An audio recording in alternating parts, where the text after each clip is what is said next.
Hello everyone. Once again, I welcome you all to our platform that is GK Today. And this is our daily current affairs quiz जहाँ पर हम daily basis पे most important 10 current affairs को detail में analyse करते हैं.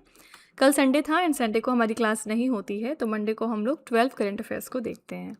तो आज हम इस क्लास में डिस्कस करने वाले हैं 26 एंड 27 ऑफ जुलाई के मोस्ट इम्पॉर्टेंट करंट अफेयर्स को.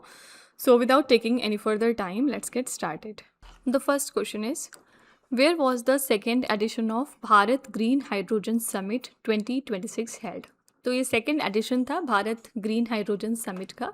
रिसेंटली ये हुआ है नई दिल्ली में. ठीक है, पर्पस क्या था इस इवेंट का? इंडिया के ग्रीन हाइड्रोजन इकोसिस्टम को एक्सेलरेट करवाना through policy support, investment, innovation and industry collaboration. तो ये समिट सपोर्ट करता है हमारे नेशनल ग्रीन हाइड्रोजन मिशन को, जिसमें हम बात करते हैं कि एक फ्यूचर रेडी क्लीन एनर्जी को सिस्टम हमें प्रिपेयर करना है. तो यहाँ पर इस इवेंट में different policy makers, industry leaders, investors, researchers, technology providers, PSUs and international stakeholders को एक कॉमन प्लेटफॉर्म पर लाया गया, जहाँ पर वो डिफरेंट टॉपिक्स पर डिस्कशन कर रहे थे कि किस तरह से हमें पॉलिसी गोल्स को ट्रांसलेट करना है into commercially viable green hydrogen project. ठीक है, तो डू रिमेंबर ये सेकेंड एडिशन था भारत ग्रीन हाइड्रोजन समिट का. रिसेंटली ये हुआ है नई दिल्ली में. ए option is the right answer. इसके पहले अभी हाइड्रोजन से रिलेटेड एक बहुत ही इंपॉर्टेंट करंट अफेयर सामने आया था कि हमारी फर्स्ट इंडिजिनस तरीके से तैयार की गई हाइड्रोजन पावर्ड ट्रेन जो है इसको अनवील कर दिया गया है. आपको बताना है कि ये कौन से रूट पर चलाई गई है पहली बार. तो जिंद टू सोनीपत रूट पे इसको इनॉग्रेट किया गया. ठीक है, तो ये बहुत ही इंपॉर्टेंट करंट अफेयर्स है. आप इसको डेफिनेटली अपने मॉक टेस्ट या पेपर्स में कहीं ना कहीं ज़रूर देखेंगे. बाय द वे, जो ये आपका ग्रीन हाइड्रोजन होता है ना, ये वाटर से बनाया जाता है यूजिंग इलेक्ट्रोलिसिस प्रोसेस, जिसमें हम रिन्यूएबल एनर्जी से इसको पावर करते हैं. And green hydrogen zero carbon emission देता है during production and use as well. India का नेशनल ग्रीन हाइड्रोजन मिशन 2021 में लॉन्च हुआ था. किस लिए? हाइड्रोजन इकोनॉमी को बूस्ट करने के लिए. ठीक है, न्यू दिल्ली की बात करेंगे तो यहाँ पर अभी 2026 की शुरुआत में कौन सा एक इम्पॉर्टेंट इवेंट हुआ था? AI impact summit. ओके, और AI इम्पैक्ट समिट 2026 नई दिल्ली में हुआ. तो आपको बताना है 2027 का जो AI इम्पैक्ट समिट है वो कहाँ पर होगा. उसके लिए वेन्यू डिसाइडेड हो गया है. उसके लिए वेन्यू है स्विट्ज़रलैंड का जेनेवा शहर. अगले साल ये इवेंट होगा जेनेवा में. फाइन. तो ये जो हमारा नेशनल ग्रीन हाइड्रोजन मिशन है ना, इसका मेन एम है देश में 5 million ton per year green hydrogen production तक पहुंचाना इसको by the end of 2030. And ये मिशन हमारा ministry of new and renewable energy के तहत काम करता है. ये भी फैक्ट याद रखिएगा. इस मिशन में प्राइवेट सेक्टर इन्वेस्टमेंट को भी बढ़ावा देने के लिए इंसेंटिव्स दिए जाते हैं. फाइन. इलेक्ट्रोलिसिस की हमने बात की थी. इलेक्ट्रोलिसिस क्या होता है? ये केमिकल प्रोसेस है जिसमें इलेक्ट्रिसिटी से आप वाटर को स्प्लिट करते हैं हाइड्रोजन और ऑक्सीजन में. ठीक है, तो यहाँ पर करेक्ट आंसर था A option, new Delhi. Moving to next question. Kusha long range surface to air missile system has been developed by which organisation? तो किसने ये मिसाइल सिस्टम डेवलप कर लिया है? The answer is A option, defence research and development organisation. तो recently DRDO ने successful test conduct किया इसकी मेडन फ्लाइट का. कब किया है? 23 जुलाई को 2026 में. तो इसको DRDO ने डेवलप किया एंड ये टेस्ट हुआ है APJ अब्दुल कलाम आइलैंड से off the coast of Odisha. इस मिसाइल ने सक्सेसफुल तरीके से इंटरसेप्ट किया एक high speed high altitude electronic target को. एंड कुशा यहाँ पर न्यूट्रलाइज कर सकता है फाइटर जेट्स को, मिसाइल्स को, अनमैन्ड एरियल व्हीकल्स को एंड लार्ज एनिमी एयरक्राफ्ट को over a long range and altitude. तो missile radars and command and control system develop किए हैं DRDO लेबोरेटरीज ने एंड उनके इंडस्ट्री पार्टनर्स ने.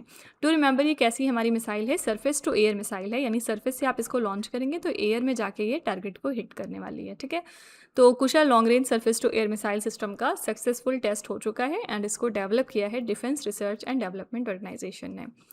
बात करते हैं DRDO की. तो इसको 1958 में क्रिएट किया गया था इंडिया की मिलिट्री टेक रिसर्च के लिए. इन्होंने अग्नि और पृथ्वी जैसे कई बैलिस्टिक मिसाइल्स अब तक डेवलप किए हैं एंड इनका हेडक्वार्टर नई दिल्ली में लोकेटेड है. कुशा मिसाइल की बात कर चुके हैं ऑलरेडी. कुशा एक long range surface to air missile है जो एयरक्राफ्ट्स और अनमैन्ड एरियल व्हीकल्स को टारगेट करेगा. फाइन. इसका जो टेस्ट हुआ वो कहाँ से हुआ? APJ अब्दुल कलाम आइलैंड से. ये आइलैंड पहले व्हीलर आइलैंड के नाम से जाना जाता था. Do remember. ठीक है, एंड ये उड़ीसा के कोस्ट लाइन पर लोकेटेड है। ये मिसाइल टेस्टिंग साइट है जहाँ पर DRDO अपनी कई मिसाइल टेस्ट करता रहता है। इस आइलैंड का नाम हमारे इंडिया के फॉर्मर प्रेसिडेंट और मिसाइल साइंटिस्ट डॉक्टर कलाम जी के नाम पर रखा गया है। ठीक है, तो the answer is A option DRDO। चलिए हम थोड़े डिफेंस करंट अफेयर्स इसी के साथ रिवाइज कर लेते हैं। The first question is javelin missile is developed by which country? तो जैवलिन मिसाइल को डेवलप किया था US ने।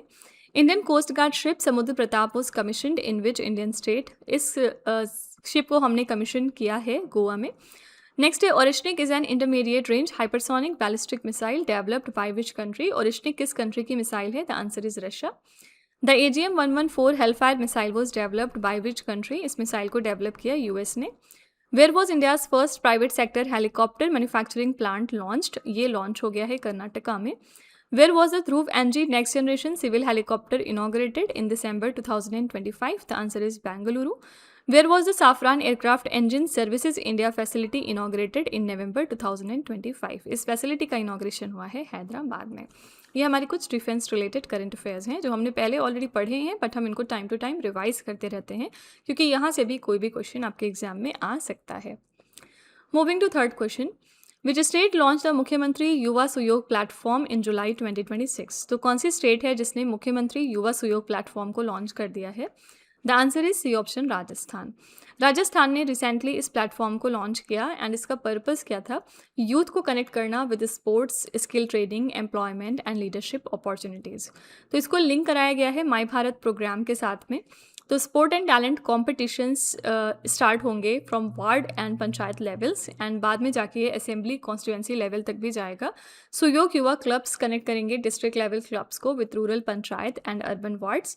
एंड ये जो इनिशिएटिव है इसमें एक डिजिटल डेटाबेस तैयार किया गया है यूथ के लिए एंड इनकी मैपिंग की जा रही है ऑफ लोकल स्पोर्ट ग्राउंड। ठीक है, तो बस इतना याद रखना काफ़ी रहेगा कि मुख्यमंत्री युवा सुयोग प्लेटफॉर्म किसने लॉन्च किया है? तो राजस्थान स्टेट ने। ओके, एरिया वाइज अगर आप देखेंगे तो राजस्थान सबसे बड़ा स्टेट है हमारा। ठीक है, और अगर हम पॉपुलेशन वाइज देखेंगे तो यूपी हमारा सबसे बड़ा स्टेट है। राजस्थान में थार डेजर्ट लोकेटेड है जो बहुत ही फेमस डेजर्ट है। थार डेजर्ट का एक बड़ा हिस्सा राजस्थान में ही है एंड राजस्थान की कैपिटल जयपुर को हम पिंक सिटी के नाम से जानते हैं। ठीक है, पंचायत की बात करेंगे तो पंचायत इंडिया की स्थानीय सेल्फ गवर्नमेंट सिस्टम है। 1950 के कॉन्स्टिट्यूशन में पंचायती राज को फॉर्मल स्टेटस मिला था। पंचायत 3 लेवल्स पर होती है, village, intermediate and district level. Fine, तो यहाँ पर C option is the correct answer, Rajasthan. Coming to fourth question, national broadcasting day is observed every year on which day? National broadcasting day हम कब ऑब्जर्व करते हैं? The answer is A option 23 जुलाई को। क्यों ऑब्जर्व करते हैं? क्योंकि 23 जुलाई को 1927 में इंडिया का पहला रेडियो ब्रॉडकास्ट स्टार्ट हुआ था from the Bombay station under the Indian broadcasting company. ठीक है, फिर 8 जून 1936 को इंडियन स्टेट ब्रॉडकास्टिंग सर्विस को रीनेम किया गया एज ऑल इंडिया रेडियो। 1956 में ऑल इंडिया रेडियो ने अपना नाम चेंज किया एज आकाशवाणी। विविध भारती सर्विस लॉन्च हुई थी 1957 में, जहाँ पर फिल्म म्यूज़िक इसका मेन कंपोनेंट बना था एंड ब्रॉडकास्टिंग एक इंपॉर्टेंट रोल प्ले करता था in the freedom movement, literacy, health awareness campaign, agricultural education and national integration. ठीक है, तो do remember national broadcasting day हर साल हम मनाते हैं 23 जुलाई को। ये दिन ब्रॉडकास्टिंग के योगदान को रिमेंबर करने के लिए हम सेलिब्रेट करते हैं। ठीक है, बात कर लेंगे इंडियन ब्रॉडकास्टिंग कंपनी की। तो इन्होंने इंडिया में पहला रेडियो ब्रॉडकास्ट स्टार्ट किया था एंड IBC के बॉम्बे स्टेशन से भारत का पहला ब्रॉडकास्ट हुआ। 1927 में शुरू हुई थी ये और बाद में गवर्नमेंट कंट्रोल में ये आ गई थी। ओके, विविध भारती सर्विस जो है ना ये 1957 में स्टार्ट हुई थी। इसका मेन कंटेंट फिल्म म्यूजिक था, हमने इसके बारे में ऑलरेडी यहाँ पर बात करी। ओके, तो A option is the right answer, 23 जुलाई। इसी के साथ चलिए हम थोड़ा डेज एंड थीम्स के क्वेश्चन देख लेते हैं। The very first question here is world tapir day is observed annually on which day? ये हम सेलिब्रेट करते हैं एनुअली 27 अप्रैल को। What is the theme of world radiography day 2025? इसके लिए हमारी थीम है radiographer seeing the unseen. Where was अक्षर महोत्सव 2025 हेल्ड? ये महोत्सव होता है नई दिल्ली में। नेक्स्ट है Elecrama 2027 is the world's largest electrical show launched in which city of India? तो answer is new Delhi. Which city is the host of Wings India 2026, which is Asia's largest civil aviation event? The answer is Hyderabad. Recently, the International Governing Board meeting of the BRICS Network University was hosted by which country? ये event host किया India ने। Next year world Kiswahili language day is observed annually on which day, तो the answer here is 7th of July. ठीक है, ये हमारे कुछ important days and events हो गए. Coming to fifth question, which town became Tamilnadu's first fully operational climate resilient village. Very important question. कौन सा विलेज है कौन सा टाउन है तमिलनाडु का जो बन गया है पहला fully operational climate resilient village. The answer is B option, Killai. ठीक है, ये कुड्डालोर डिस्ट्रिक्ट में लोकेटेड है तमिलनाडु के, एंड रिसेंटली ये बना यहाँ का पहला fully operational climate resilient village. ये प्रोजेक्ट लोकेटेड है near the Pichavaram mangrove ecosystem. इसको इम्प्लीमेंट किया गया at a cost of 230.15 lakh rupees through the district climate change mission and corporate environmental responsibility fund. तो इसको डेवलप किसने किया है? WRI इंडिया ने with the Tamil Nadu department of environment, forest and climate change. And अब तक 3000 से भी ज़्यादा नेटिव मैनग्रोव सैपलिंग्स यहाँ पर प्लांट कर दिए गए हैं फॉर इकोसिस्टम रेस्टोरेशन. ठीक है, तो किलई बन गया है तमिलनाडु का पहला fully operational climate resilient village. क्या समझते हैं आप क्लाइमेट रेजिलियंट विलेजेस से? ये उन विलेजेस को कहा जाता है जो एक्सट्रीम वेदर से बच सकें, जैसे फ्लड या ड्रॉट्स हो गया. इंडियन गवर्नमेंट ने नेशनल एडेप्टेशन फंड से क्लाइमेट चेंज पर काम करने वाले गांवों को सपोर्ट किया है. क्लाइमेट रेजिलियंस के लिए सोलर एनर्जी और वाटर हार्वेस्टिंग जैसे सस्टेनेबल तरीकों को भी अपनाया जाता है. ठीक है, यहाँ पर बात कर लेते हैं पीचवरम मैनग्रोव इकोसिस्टम की. तो ये दुनिया के सबसे बड़े मैनग्रोव फॉरेस्ट में से एक है, तमिलनाडु में लोकेटेड है. मैनग्रोव्स आपके साल्ट टॉलरेंट ट्रीज होते हैं जो कोस्टल एरियाज में इकोसिस्टम बैलेंस को मेंटेन करते हैं. मैनग्रोव फॉरेस्ट कार्बन सिक्वेस्ट्रेशन में बहुत हेल्प करते हैं हमें, जिससे कि क्लाइमेट चेंज कम होता है. ठीक है, एंड बात करेंगे WRI इंडिया की, तो world resources institute India full form है इसका. एंड ये इन्वायरमेंट और सस्टेनेबल डेवलपमेंट पर काम करता है ग्लोबल और लोकल लेवल पर. इसका हेडक्वार्टर कहाँ पर है? वॉशिंगटन DC में है, लेकिन इंडिया में भी एक्टिव प्रेजेंस है इसकी. एंड इंडिया में WRI ने फॉरेस्ट, वाटर और अर्बन डेवलपमेंट पर कई रिसर्च प्रोजेक्ट्स तैयार किए हैं. Okay, so B option here is the correct answer, that is किलई. Tamil Nadu के बारे में याद रखिएगा कि यहाँ पर चीफ मिनिस्टर और गवर्नर दोनों ही रिसेंटली अपॉइंटेड हैं. चीफ मिनिस्टर यहाँ पर कौन बन गए हैं? Mister C. जोसेफ विजय, अभी रिसेंटली ये बने हैं. ठीक है, और गवर्नर की बात करेंगे तो पहले यहाँ पर RN रवि गवर्नर थे, लेकिन अभी इनको रिप्लेस कर दिया है राजेंद्र विश्वनाथ आर्लेकर ने. ठीक है, राजेंद्र विश्वनाथ आर्लेकर करंट में गवर्नर हैं तमिलनाडु के. RN रवि को अब बना दिया गया है वेस्ट बंगाल राज्य का governor. Okay, coming to sixth question, national Chambal sanctuary is located at the tri junction of which 3 states. ये सेंचुरी कौन से 3 स्टेट्स के ट्राई जंक्शन पर लोकेटेड है? The answer here is B option, Madhya Pradesh, Uttar Pradesh and Rajasthan. तो रिसेंटली हुआ क्या है, सुप्रीम कोर्ट ने ये डायरेक्शंस दी हैं कि प्रिवेंटिव डिटेंशन ऑर्डर्स यूज़ किया जा सकते हैं against those who facilitate illegal sand mining around this sanctuary. ठीक है, तो इसको हम नेशनल चांबल घड़ियाल वाइल्ड लाइफ सेंचुरी भी कहते हैं. ये ट्राई स्टेट प्रोटेक्टेड रिवरीन सेंचुरी है अलॉन्ग द चांबल रिवर, और ये ट्राई जंक्शन पर लोकेटेड है मध्य प्रदेश, उत्तर प्रदेश और राजस्थान के. इस सेंचुरी में आपको क्रिटिकली इंडेंजर्ड घड़ियाल देखने को मिलेंगे. रेड क्राउंड रूफ टर्टल हैं, साथ ही इंडेंजर्ड गंगा रिवर डॉल्फिन भी यहाँ पर मौजूद है. तो नेशनल चांबल सेंचुरी लोकेटेड है ट्राई जंक्शन पर मध्य प्रदेश, उत्तर प्रदेश एंड राजस्थान के. डू रिमेंबर ये न्यूज़ में क्यों आई है? क्योंकि सुप्रीम कोर्ट के कुछ डायरेक्शंस आए हैं इसके रिगार्डिंग. ओके, घड़ियाल की बात कर लेते हैं. घड़ियाल एक आपका आप कह सकते हैं कि क्रिटिकली इंडेंजर्ड क्रोकोडाइलियन स्पेशीज़ है. इसके डिस्टिंक्टिव फीचर्स होते हैं, एंड घड़ियाल मेनली फ़िश खाते हैं और काफ़ी ज़्यादा एग्रेसिव नहीं माने जाते हैं. ठीक है, बात करेंगे रेड क्राउन रूफ टर्टल की. तो रेड क्राउन रूफ टर्टल जो है ये इंडेंजर्ड टर्टल स्पेशीज़ है इंडिया की. इनका नाम इनकी रेड कलर्ड क्राउन की वजह से पड़ा है. ये turtle mainly fresh water reverse और स्ट्रीम्स में आपको देखने को मिलेंगे. गंगा रिवर डॉल्फिन जो है ये इंडिया का नेशनल एक्वेटिक एनिमल भी है. ये ब्लाइंड डॉल्फिन होते हैं और सोनार यूज़ करते हैं हंटिंग के लिए, एंड काफ़ी ज़्यादा ये भी एक फेमस स्पेशीज़ है. ठीक है, तो B option is the correct answer here. चलिए हम इसी के साथ थोड़े इन्वायरमेंट और बायोडाइवर्सिटी रिलेटेड न्यूज़ देख लेते हैं. फर्स्ट है अरेयर सबटेरेनियन एम्फीबियन स्पेशीज जिसका नाम है Gegeneophis Valmiki was recently discovered in which region of India. ये एक नई एम्फीबियन स्पेशीज़ है, रिसेंटली इसको हमने डिस्कवर किया था वेस्टर्न घाट से. What is the primary use of annatto seed that was recently seen in the news. इनका यूज़ क्या है? It is used as natural food colourant. Next है यहाँ पर Nongkhyllem wildlife sanctuary is located in which Indian state. ये wildlife sanctuary है मेघालय में. What is the IUCN status of Sambar deer that was recently seen in the news? इसका IUCN status क्या है? Vulnerable. Next यहाँ पर टिटनी डियोप्स कोल्हापुरेंसिस that was recently seen in the news belongs to which species? ये किस चीज़ की स्पेशीज़ है? तो ये स्पाइडर की एक नई स्पेशीज़ है. अगला है fishing cat that was recently seen in the news is native to which region? ये आपको देखने को मिलेंगे साउथ और साउथ ईस्ट एशिया में. नेक्स्ट है, a new amphibian species named as Nyctibatrachus Kali was recently discovered in which Indian state? ये हमें डिस्कवर हुआ है कर्नाटका से, ठीक है। Moving to 7th question, which city is the host of Bharat renewable energy summit and expo 2026? कौन सी city host है इस इवेंट के लिए? The answer is A option, new Delhi, ठीक है। तो Bharat renewable energy summit and expo को शेड्यूल किया गया है 2 to 5 नवंबर तक के लिए at Bharat Mandapam in new Delhi. यहाँ पर इन्विटेशंस भेजे गए हैं 34 कंट्रीज़ में for this event and 128 countries में इन्विटेशन गए हैं for our ISA assembly. India expect कर रहा है कि वो बहुत जल्द क्रॉस कर लेगा 300 gigawatt of installed non fossil fuel capacity को। PM सूर्य घर मुफ्त बिजली योजना के थ्रू हम एक्सपेक्ट कर रहे हैं कि हम 50 लाख बेनिफिशरीज़ को यहाँ पर क्रॉस करने वाले हैं बहुत जल्दी। And during the curtain raiser event the Urja Chakra logo official digital portal and mobile application भी इसके लिए लॉन्च किया गया, ठीक है। So the correct answer is A option, new Delhi. ये समिट कहाँ पर हो रहा है? नई दिल्ली में। रिन्यूएबल एनर्जी के बारे में बहुत बार हम बात कर चुके हैं। इसमें सोलर, विंड, हाइड्रो और बायोमास शामिल होते हैं।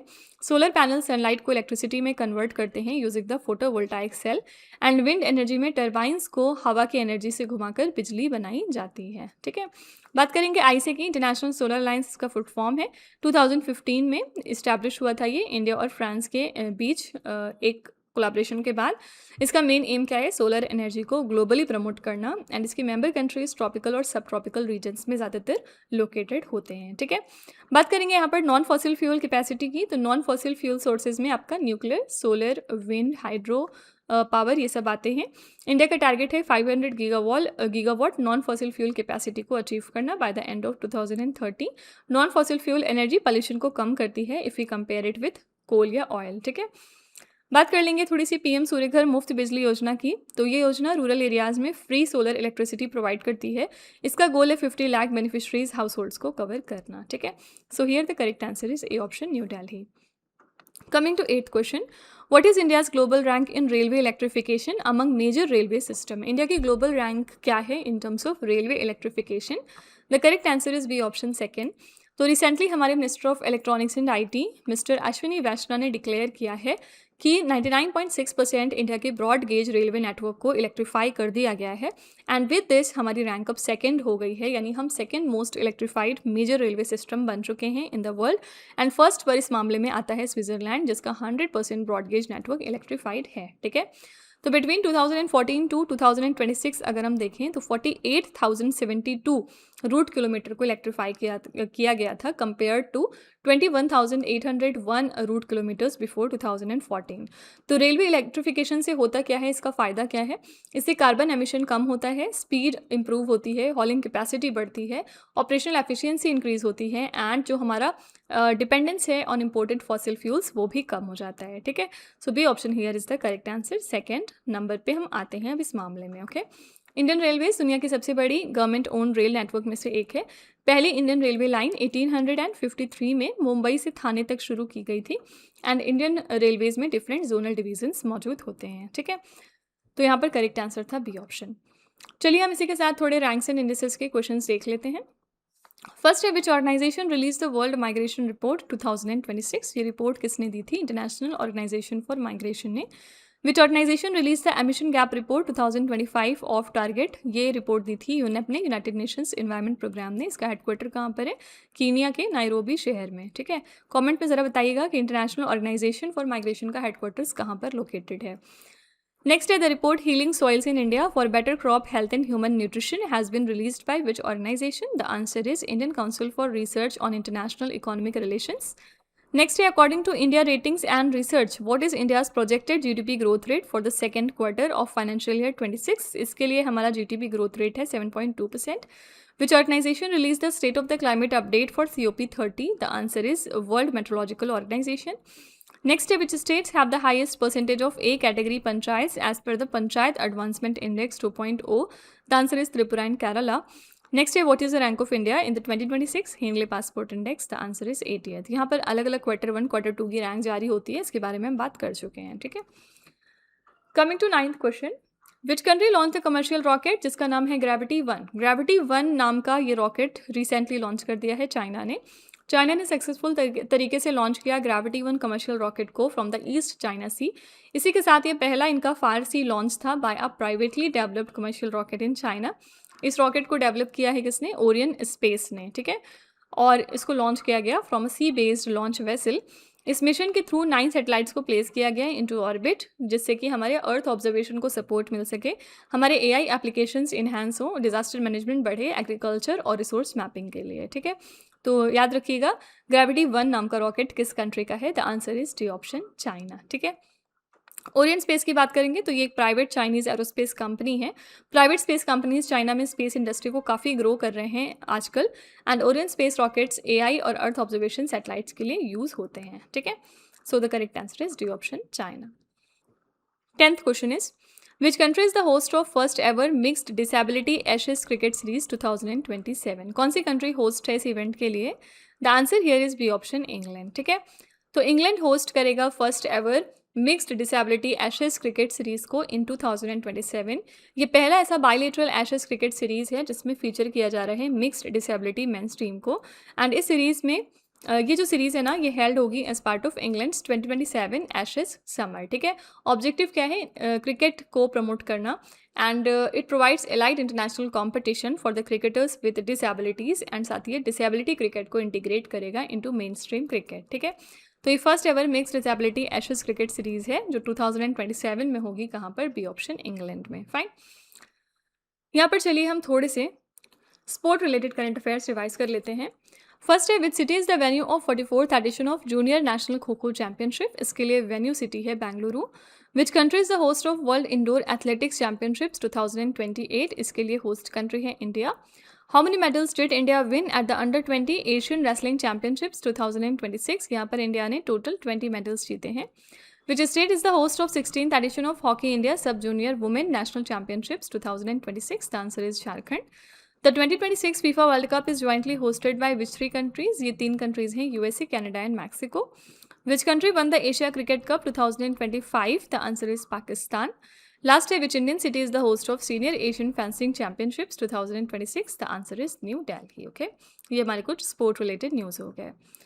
Coming to 11th question, India hosted BRICS ministerial meeting on disaster risk reduction in which city? India ने इस मीटिंग को होस्ट किया है कहाँ पर? The answer is B option, new Delhi.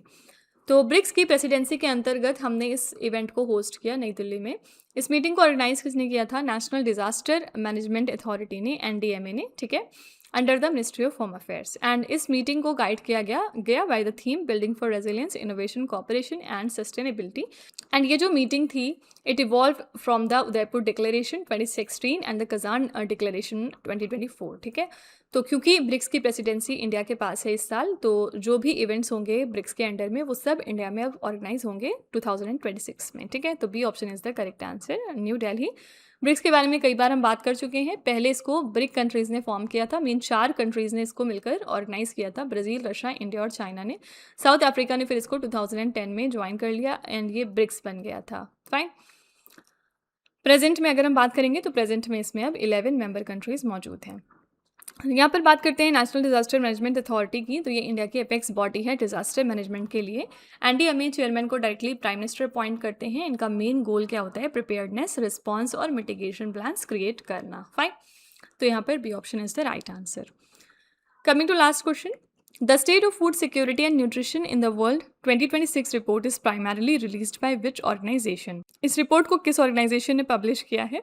The answer is food and agriculture organisation. ये United Nations की body है।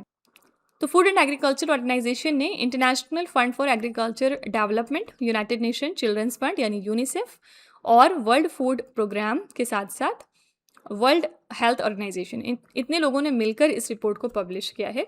ये रिपोर्ट यूनाइटेड नेशन की annual flagship assessment tracking progress report होती है टुवर्ड्स सस्टेनेबल डेवलपमेंट गोल 2, जिसमें हम बात करते हैं जीरो हंगर के बारे में। एंड ये थीम जो है it is understanding and addressing the high cost of healthy diet. And Africa world का लार्जेस्ट हंगर हॉटस्पॉट बना with 309 million people Hungary surpassing Asia, ठीक है। एंड इस रिपोर्ट में फर्दर प्रोजेक्ट किया गया है कि 510 टू 520 मिलियन पीपल अभी भी फेस कर सकते हैं क्रोनिक हंगर को by the end of 2030। India ने ऑल्दो कहीं ना कहीं डिक्लाइन किया है अपना undernourishment in the southern Asia countries through maternal anaemia remains a major challenge. हमारे यहाँ पर जो मैटरनल अनीमिया है वो अभी भी एक बहुत ही बड़ा चैलेंज बना हुआ है, ठीक है।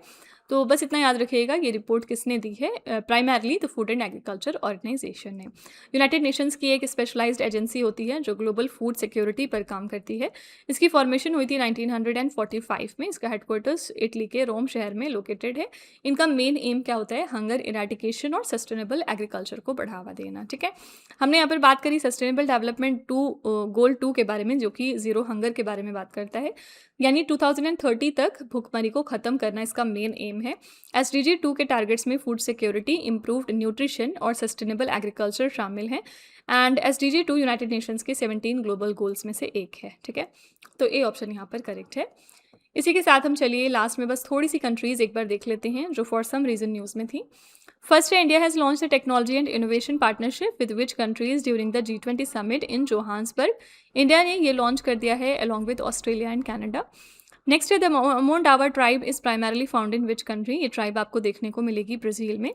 विच country was recently hit by super typhoon Uwan. ये कौन सी कंट्री थी? It was the Philippines country.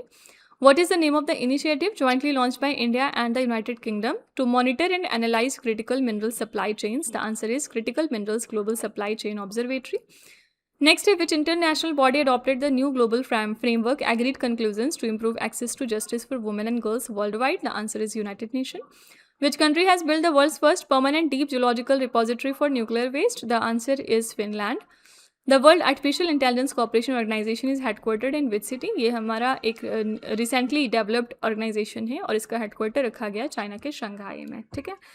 तो फ्रेंड्स, ये थे हमारे कुछ इंटरनेशनल न्यूज़ और इसी के साथ हमारे 12 क्वेश्चंस आज के कंप्लीट होते हैं।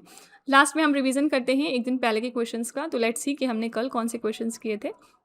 फर्स्ट है, India's first proposed AI enabled bird conservation project has been announced by which Indian state? The answer is Maharashtra. Which state has become the fourth in India जिन्होंने इंट्रोड्यूस और पास कर दिया uniform civil code bill को? This is Madhya Pradesh. INS Malvan recently commission into Indian navy was build by which shipyard? ये develop किया है Cochin shipyard limited ने in the city of Kochi. Next है, recently who has been appointed as the CEO of NITI Aayog? NITI Aayog के नए CEO बनाए गए mister Anurag Jain. The Tenzing Norgay National Adventure Award is India's highest national honor in which field? The answer is adventure. Who became the UK's first Minister for Artificial Intelligence in July 2026? The answer is Kanishka Narayan. Which company became the first in India to enable UPI payments directly from a meal benefit balance? The answer is Incash Company. Which state launched the Rani Lakshmibai Scooty Yojana in July 2026? The answer is Uttar Pradesh. Where was the World Artificial Intelligence Conference 2026 held? The answer is Shanghai. And which country became the first European Union country to pass a blanket ban on social media for children below 15 years? This is France country, okay? तो ये हमारे revision questions हो गए। ये हमने कल mean Saturday को ये सारे क्वेश्चंस किए थे। अगर आप फर्दर इनकी डिटेलिंग जानना चाहते हैं ना, तो आप हमारा सैटरडे वाला लेक्चर ज़रूर रेफर करिएगा, ठीक है। तो फ्रेंड्स, विद दिस नोट यहाँ पर हमारी क्लास एंड होती है। आई रियली होप कि आपको ये हमारा सेशन पसंद आया होगा एंड आप ज़रूर कुछ ना कुछ नया सीख कर जा रहे होंगे। Please let me know in the comments कि आपको ये क्लास कैसी लगी। आपका फीडबैक हमारे लिए बहुत ही मैटर करता है। अगर आप इसमें कुछ इंप्रूवमेंट चाहते हैं तो you can write that in the comment section. Definitely we will consider it, okay. तो चलिए फिर कल मिलते हैं कल के सेशन में। अब till then stay tuned. Thank you so much for watching. Also don't forget to like, share and subscribe our channel. With this, me Nuzhat Sana signing of.